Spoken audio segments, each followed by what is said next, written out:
Hi, Venus. I'm back here with one more important topic related to community dentistry. So now I'm going to discuss about concepts of health. Okay. So as we have learned a little bit about this particular topic in our final year in the community dentistry. Now I'll go a bit inner, okay, to discuss few important aspects and questions which move around your examination. So coming to the concepts of health, in an easier way, you can remember this particular word, that is BEPH. Okay, so B is nothing but a biological concept. Okay, B is nothing but a biological concept, and your E is ecological concept. Okay, you can also call it as equilibrium concept. Okay, it's an equilibrium concept which I'm going to discuss further. And P is psychosocial concept. Okay, P is psychosocial concept, and H is holistic concepts. So these are the four concepts on which health at different levels is dependent. So first important thing, as already discussed, the first one is the biological concept. So the biological concept simply says that health is absence of disease. It only talks about absence of disease. And this concept was obtained by a theory called as germ theory of disease. So basing upon germ theory, it was defined that the biological concept means health is just an absence of disease. It doesn't talk about the considerations of the environment or the social or the cultural activities. And upon so many modifications and latest modern medical aspects or medical concepts, this clearly shows that this concept is inadequate and it is disproved. So the overall view is biological concept tells that health is absence of disease, and this concept is based upon the germ theory of disease, and it is inadequate to prove the latest trends. The second one is the ecological concept. Okay, the second one is the ecological concepts. Ecological concept is also called as equilibrium concept. What does it mean? It just shows the equilibrium between the humans or the man to its environment. It's just an equilibrium between man to the environment, means nothing but to the surroundings. If any time this equilibrium is disturbed, either the disturbance in the environment or either the disturbance in the internal system of a man, this concept is going to help you out, or this concept is going to explain the equilibrium between the man and the environment. Okay, the next comes is the third concept, that is psychosocial concept, or few people they call it as psychological concept. So what is psychological concept? Psychological concept gives an idea. This is a combination, like your health is a combination of the biological factors as well as the social factors. Means both the biological factors and social factors will influence the health. For example, your social factors, your psychological factors, your culture factors, or your economical factors, or your political factors, all these factors together are going to support or together are going to affect the health. So this psychological concept tells that health is a combination of both biological as well as the social factors. So last but not the least is holistic. This concept clearly says that, simply you can remember whole mean entire. Okay, so this concept says that health is depends upon all the above concepts. Like health depends upon biological, ecological, social, all the factors are going to health as a whole. Okay, so this is about the concepts of health. You can remember it as BEPH, that is biological, ecological, psychosocial, and holistic. And please do make a note about the important points and the focus. The next comes, we are already done with the concepts. I'm just going to repeat it. One is biological. Biological is the absence of disease based upon the germ theory of hypothesis. The second one is ecological. Ecological is also called as equilibrium. It's equilibrium between the man and its surroundings. And the third one is called as psychosocial. It depends upon many other factors. It includes both the biological as well as social. And the last one is holistic, which includes all the concepts. All the concepts are going to support the health. The next important aspect is this is a all this stuff is directly taken from your Schopenhauer, which is very important in examination point of view. Okay, so this is called as the health and disease spectrum. Okay, this is called as health and disease spectrum. This health and disease spectrum starts from a positive health and ends up death. Okay, so once positive health is going to convert it into better health, then the freedom from sickness, then there will be some sickness which is unrecognized, mild sickness, severe sickness, and leads to the death. They may ask a sequence based question, because in AIIMS you have a particular pattern where they're going to pick one or two sequence based questions. So as this is directly taken from our textbooks of Schopenhauer, okay, there are high chances that they may ask a question on this particular area. Okay, so next is we are done with the concepts of health. Now we are going to move towards the concepts of well-being. Okay, means sometimes it's not only a disease that is going to cause a disturbance in the health. It is also a well-being which is also going to cause some disturbance in your daily activities. For example, 2 months or 3 months before the examination, once the notification of exam is out, you'll have some disturbance psychologically, or you'll have some disturbance with some sort of abnormality related to your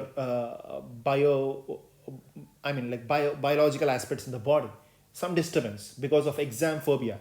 That is also indirectly related to the health, and it is called as well-being. Okay, so such examples will come under the well-being of an individual or a community together. So in well-being, we are going to talk about two important aspects. One is objective aspects or objective factors of well-being, and the second one is the subjective factors or the subjective things of well-being. So in objective, the two important aspects that we should learn about is, one is the standard of living of an individual, and the second one is the level of living of an individual. So these two, standards of living of an individual and the levels of living of an individual, they comes under the objective factors. So the standard of a living of an individual depends upon 4 factors. Okay, 4 factors. One is the income, how much he earn, that's the most important thing. And the second one is occupation, what profession he is, how much amount he is earning, followed by what profession he is doing, whether he is a dentist or an engineer or any other occupations. The third one is the housing and sanitation, and the fourth one is the healthcare. So all these 4 factors which are going to come under the standards of living of an individual. So basing upon these 4 things, we're going to tell how well his standards of living are. So basing upon income, how well he dress, how well he appear, which car he is using. So basing upon occupation, you can indirectly get the standards of living. Okay, so house and sanitation and the provision of healthcare he has, and all these factors are directly or indirectly going to give the standards of living of an individual. So standards of a living depends upon 4 components or 4 aspects, and these are the 4 aspects, that is income, occupation, housing and sanitation, and healthcare. They can simply ask which of the following is an objective concept or an objective factor that on which the well-being depends upon. The objective factors are 2. One is the standard of living, and the second one is the level of living, standard of living and level of living. Or they can ask you what are the factors on which the standards of living depends upon. That is the income, occupation, housing and sanitation, and healthcare. I hope you are clear until now. So now we'll be focusing more on the object aspect, because most of your questions will be moving around the objective aspects of well-being of an individual. So in these objective aspects, we are going to learn about few indexes. Okay, so indexes which are related to the medical and dental are very important in examination point of view.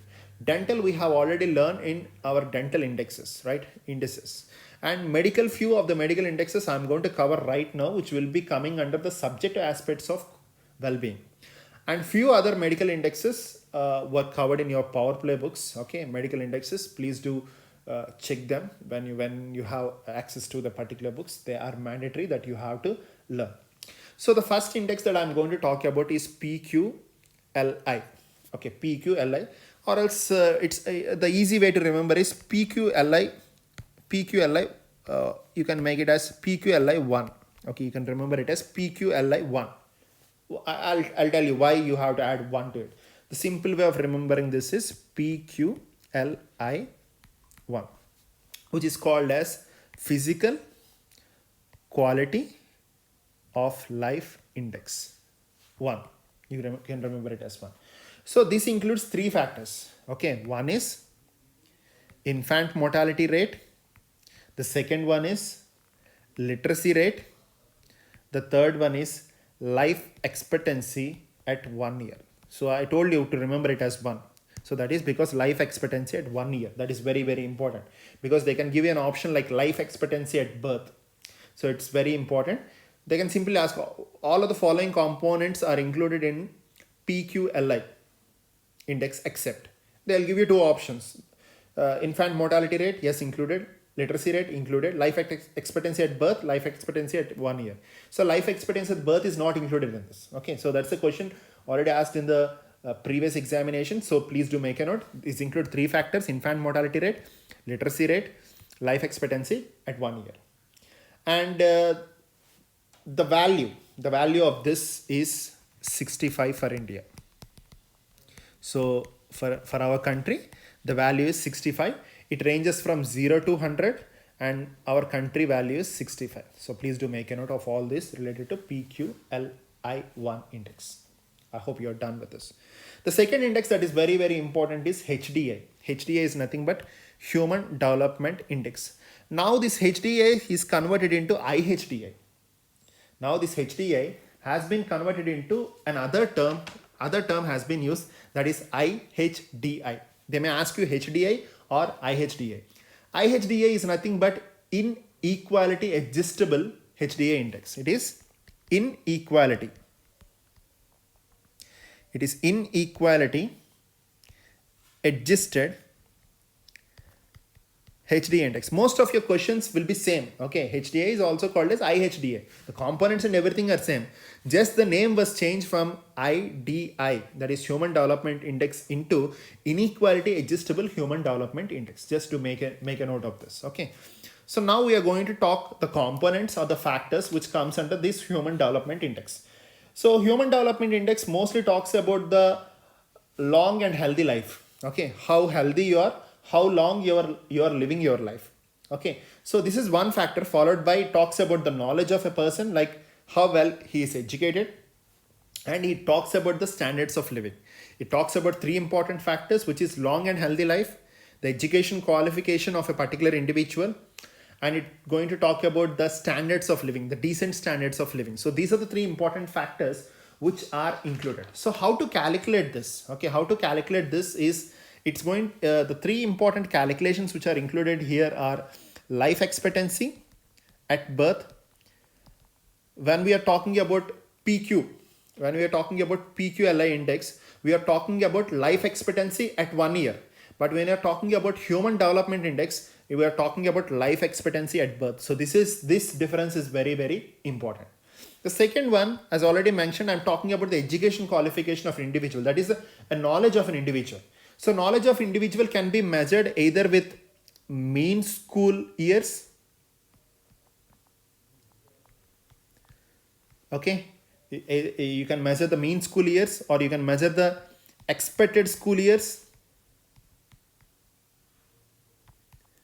And last but not the least, I'm going to talk about the standard of living of an individual. So standard of living of an individual can be better known by the income, how much he is earning. Okay, so that is called as GNI. Okay, GNI is nothing but gross net income.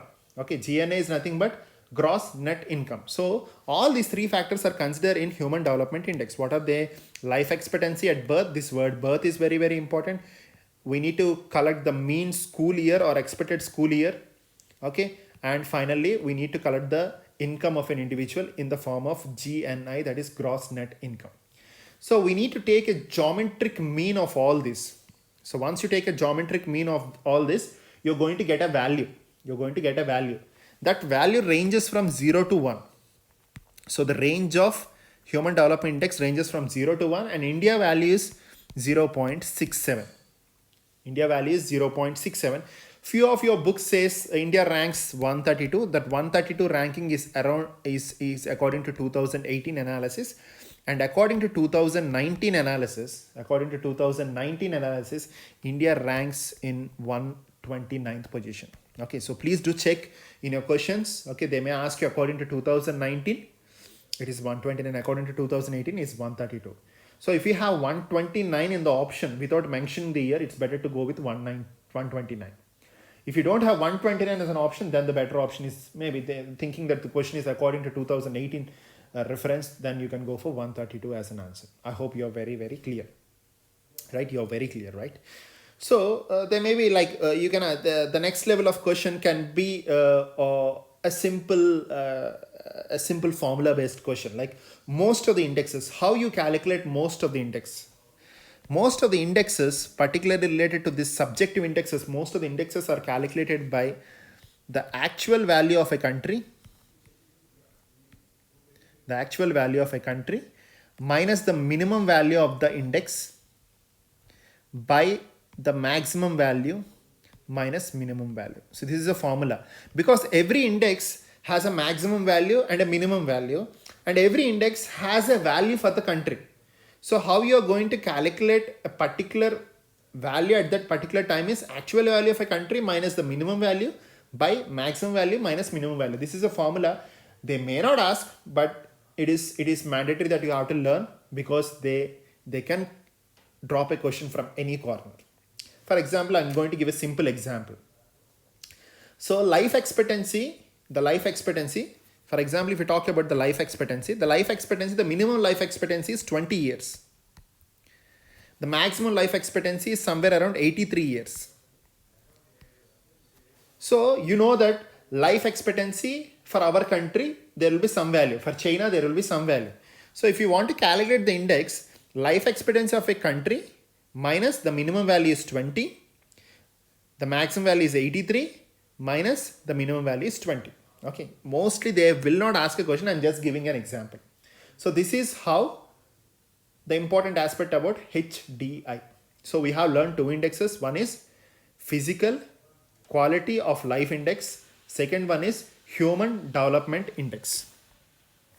So the next goes is the opposite of the what we have learned. Until now we have learned human development index. Now this is HPI, that is human poverty index, which is quite opposite, or you can call it as counterpart of HDI index is human poverty index. So in this human development index, like for example, if you just list out what we have learned in human development index, we have focused more on the developmental aspects, whereas in the case of human poverty index, we are going to focus on other aspects, that is the chances of non-survivability. There we have learned about literacy rate. Here we are going to talk about illiteracy rate. There we have learned about the income status of an individual. Here we are going to learn about the drawbacks, that is how much, like you can talk about the malnutrition ratios, or you can talk about the low weight for the age ratios, or you can talk about under 5 mortality rate. All these are the drawbacks of the country. So it's mostly they may not ask a question on HPI. Most of your questions will move around HDI, but you can simply remember that HPI is poverty, HDI is development. They are opposite to each other. So the next level of question is the HPI is already discussed. It includes chances of non-surviving. It talks about illiteracy rate, right? It talks about all the drawbacks. So this HPI is of two types, HPI 1 and HPI 2. HPI 1 is generally useful for developing countries like us, and HP2 is generally used for already developed countries. It is used for developed countries. It is useful for developing countries.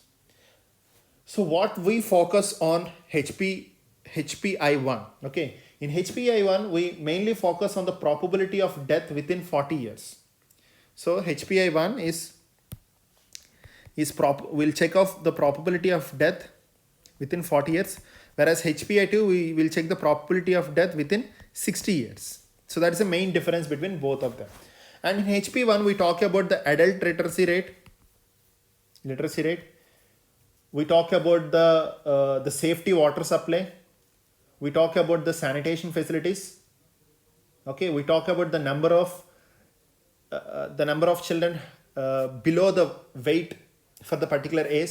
Weight for age, I hope you know weight for age thing, right? So number of children who are below the weight for age means per a particular age there should be a particular weight. You'll check how many children are below this weight for age ratio. Okay, so all these such aspects will be discussed in HP1. Whereas HP2, we're going to talk about the probability of death in 60 years. How much is the probability of death in 60 years? We are going to talk about the gross enrollment in the school. How many people are enrolling in the school? We talk about the number of people who are below the poverty line. We talk about the long-term unemployment aspects. We talk about the social exclusion things. So all these aspects will be discussed in HP2. So they can simply ask which of the following factor comes under HP1 or which of the following factors comes under HP1 except. So such questions can move around this HP1 and HP2. But the question which was repeated long back is HP1, okay, the probability of death of HP1 was counted up to what is? The answer is 40 years. They may ask you that 40 years or 60 years aspect, they can ask you. So please try to focus on this particular area. As already I have discussed that HDI, the development index has been modified into high HDI. Similarly, your HPI has modified into MHPI. M is nothing but multi-directional. So previously it is called as human poverty index. Now it is called as MHPI. That is nothing but multi-dimensional human poverty index. So these are the main aspects that you have to learn in this particular content. Okay. So I hope you're very clear until now. So the next important aspect that you have to make a note is the concepts of causation. Okay, so we have learned concepts of health, we have learned concepts of well-being. Now we are going to learn the concepts of causating agent or the causation. Okay, so in this first aspect that we need to learn, and the questions were dropped on this area in 2018, 2019 and 2020 NEET also. Very, very simple and a basic question, that is, what is this triad? So this triad includes environment, it includes host, it includes agent. This is a triad which includes all these factors. The agent can be a living agent or a non-living agent. Living agent is nothing but a biological agent like your bacteria, virus, fungus, all these called as agents, a living agents. A non-living agent can be a chemical material or a physical material. For example, a pressure or a temperature is killing a people or causing a disease. Then it can be called as a physical agent or a chemical. Okay, for example, there is recently we had some issue, right? In Visakhapatnam, there is some gas that is leaked. So that gas which is leaking, okay, is an agent. Okay, is an agent. That's a chemical agent. That's a chemical. That's a non-living agent. Is the cause of a disease or a death. So that is about the agent.